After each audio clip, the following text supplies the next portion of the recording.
ఏదో కొత్తగా పెళ్ళైనట్టు. ఏంటో లక్ష్మి, నీకు మొదలు పెడితేనే నాకు తిన్నట్టుండదే. ఏ రోజైనా నీకు పెట్టకుండానే తిన్నానా చెప్పవే, తిను.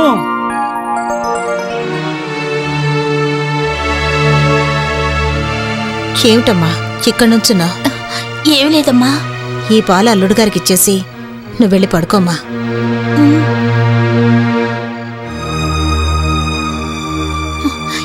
ఏమండి, ఇక్కడ కూడా మొదలు పెట్టారా? రండి లోపలికి వెళ్ళి పడుకుందాం. ఇక్కడ పడుకుంటే నిద్ర రాదా?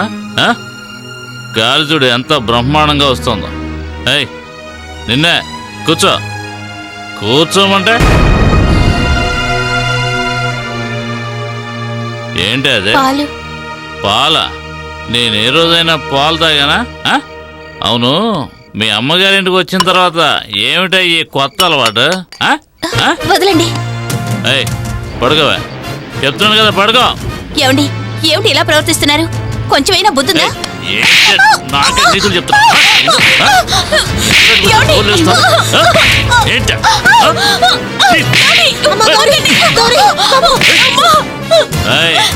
చంపేస్తానేమనుకున్నావు?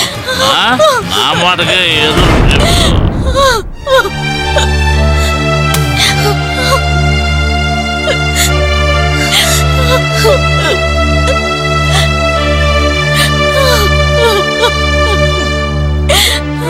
చూసావు కదమ్మా, నాకిష్టం లేని పెళ్లి చేసి నా జీవితం నాశనం చేశారు.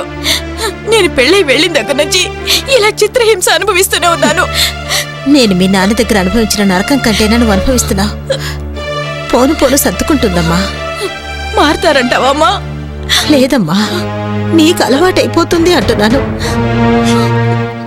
అమ్మా, మన ఇంట్లో పాలేని చూసావు కదమ్మా, కల్లో గంజో తాగి తన భార్యని ఎంత ప్రేమగా చూసుకుంటున్నాడో.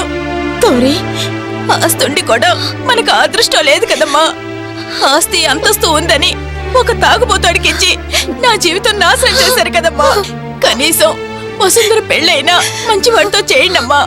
పేదవాడైనా ప్రేమగా చూసుకునే వాడిని చూసి వసుంధరకి పెళ్లి చేయండమ్మా. మన చేతిలో ఏముందమ్మా? అంతా ఆయన చేతిలో ఉంది. దేవుణ్ణి అంటున్నావమ్మా? కాదమ్మా, మీ నాన్నగారి గురించి చెప్తున్నాను. సరే పడుకోండమ్మా.